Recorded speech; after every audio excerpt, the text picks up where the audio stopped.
Hello friends, இன்னைக்கு நம்மளோட இந்த வீடியோவில் உடலுக்கு ரொம்பவே ஆரோக்கியமான ராகி களி எப்படி செய்யலாம் அப்படிங்கிறது பார்க்கலாம். இது ரொம்பவே பர்ஃபெக்டாக வந்திருக்கு. நீங்களும் இதே போல் ட்ரை பண்ணி என்ஜாய் பண்ணுங்கள். வாங்க இப்போ நம்மளோட வீடியோக்குள்ளே போகலாம். இப்போ நம்ம ராகி மாவு எடுத்துக்கலாம். நான் இன்றைக்கி 250 கிராம் எடுத்துட்டேன். இந்த கிளாஸில் எனக்கு 2 கிளாஸ் வந்துச்சு கரெக்டாக. 2 கிளாஸ் மாவுக்கு அதே கிளாஸில் 2 கிளாஸ் தண்ணி எடுத்துக்கலாம்.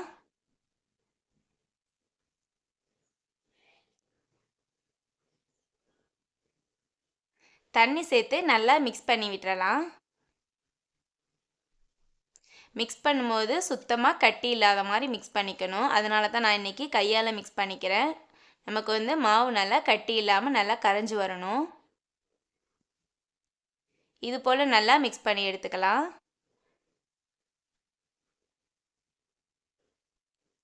இப்போ நமக்கு மாவு ரெடியாக இருக்குது. ஸ்டவ் ஆன் பண்ணிவிட்டு பாத்திரம் அடுப்பில் வச்சுக்கலாம். கனமான பாத்திரம் யூஸ் பண்ணிக்கலாம். நான் இன்றைக்கி மண்பானை யூஸ் பண்ணிக்கிறேன். இப்போ இதில் அதே கிளாஸில் 3 கிளாஸு தண்ணி சேர்த்துக்கலாம். மொத்தமாக தண்ணி, அதாவது 2 கப்பு மாவுக்கு 5 கிளாஸ் தண்ணி. ஃபஸ்ட்டு 2 கிளாஸ் சேர்த்துட்டேன். இப்போ 3 கிளாஸ் தண்ணி சேர்த்துக்கலாம். தண்ணி நல்லா சூடாகட்டும். கொதிக்கிற ஸ்டேஜ் வரையில் நம்ம எடுத்து வச்சுருக்க மாவை இதில் சேர்த்துடலாம்.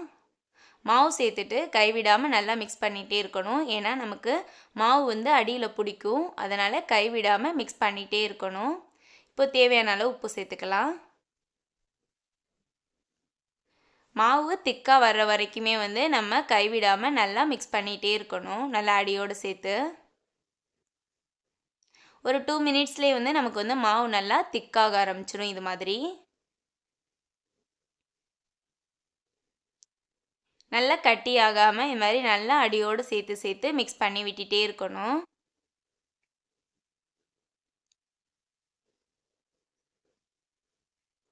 கரெக்டாக எனக்கு செஞ்சு முடிக்கிறதுக்கு 10 மினிட்ஸ் ஆனிச்சு. 10 நிமிஷம் வரைக்குமே நமக்கு ஃபுல்லாக இது மாதிரி அடியோடு சேர்த்து சேர்த்து மிக்ஸ் பண்ணால் தான் நமக்கு மாவும் நல்லா வெந்து வரும். நல்லா ஒரு டெக்ஸ்சரும் வரும்.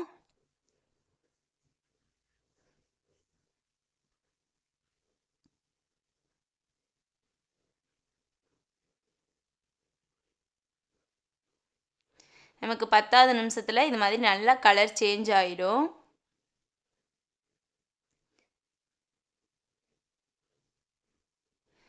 நமக்கு ஸ்டவ் ஃபுல்லாகவுமே சிம்லேயே வச்சு தான் நமக்கு நல்லா மிக்ஸ் பண்ணணும்.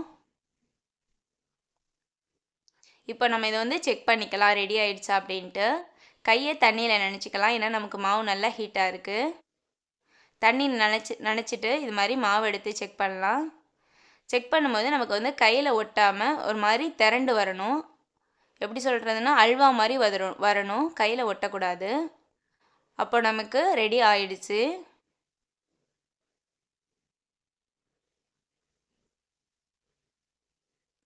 இப்போ நமக்கு ஒரு தடவை நல்லா மிக்ஸ் பண்ணிவிட்டு ஸ்டவ் ஆஃப் பண்ணி இறக்கிடலாம்.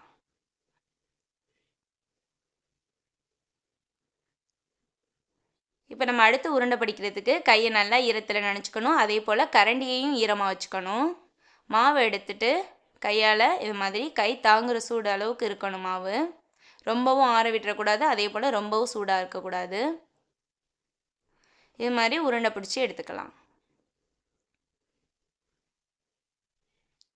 ஒரு பாதி சூட்டோடு இருக்கும் போதே நம்ம உருண்டை பிடிச்சிடணும். அப்போ தான் நமக்கு கரெக்டாக அந்த உருண்டை ஷேப்பு வரும்.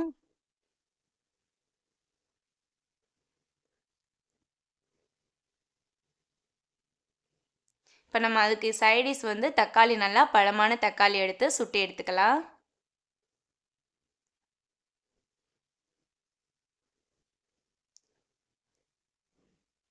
இந்த தக்காளி நல்லா வெந்து வரணும். அது மாதிரி திருப்பி திருப்பி விட்டு நல்லா சூடு பண்ணி எடுத்துக்கலாம். காரத்துக்கு ஒரு பட்டை மிளகாய் எடுத்து அதையும் சுட்டு எடுத்துக்கலாம்.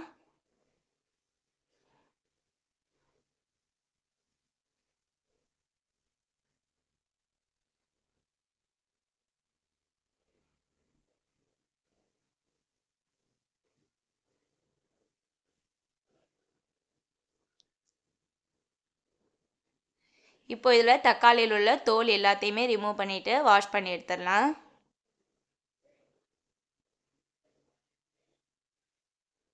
இப்போ நமக்கு தக்காளி பட்டை மிளகாய் ரெடியாக இருக்குது. பட்டை மிளகாவை சின்ன சின்னதாக கட் பண்ணி போட்டு நல்லா மிக்ஸ் பண்ணி எடுத்துடலாம். தக்காளியை நல்லா பிழிஞ்சு விட்டு ரெண்டும் மிக்ஸ் ஆகணும். தக்காளி நமக்கு நல்லாவே வெந்து வந்துடுச்சு.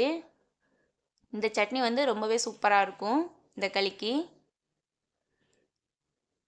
இப்போது தேவையான அளவு கல் உப்பு சேர்த்துக்கலாம். அது கூடவே பொடியாக நறுக்குன சின்ன வெங்காயம் சேர்த்துக்கலாம். சின்ன வெங்காயம் சேர்த்தா தான் நமக்கு வந்து இந்த களிக்கு வந்து நல்ல ஒரு டேஸ்ட் கிடைக்கும். இது எல்லாத்தையும் சேர்த்து நல்லா கையாலே நல்லா பிசைஞ்சு எடுத்துடலாம்.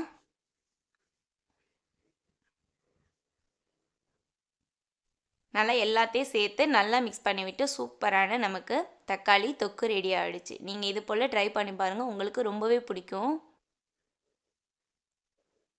இப்போ நம்ம டேஸ்ட் பண்ணி பார்க்கலாம். எடுத்து நம்ம இந்த தக்காளி தொக்கோடு சேர்த்து சாப்பிடும்போது வேறு லெவலில் இருக்கும் இந்த டேஸ்ட்டு. உங்களுக்கு இந்த வீடியோ பிடிச்சிருந்துச்சு அப்படின்னா மறக்காமல் லைக் பண்ணுங்கள் அண்ட் சப்ஸ்கிரைப் பண்ணுங்கள். உங்களோட ஃப்ரெண்ட்ஸ் அண்ட் ஃபேமிலி மெம்பர்ஸ்க்கும் இந்த ஹெல்த்தியான ரெசிபியை ஷேர் பண்ணுங்கள், அவங்களுக்கு யூஸ்ஃபுல்லாக இருக்கட்டும். அடுத்த வீடியோவில் இன்னும் ஒரு சூப்பரான ரெசிபியோடு உங்களை நான் மீட் பண்ணுறேன். Thank you, by.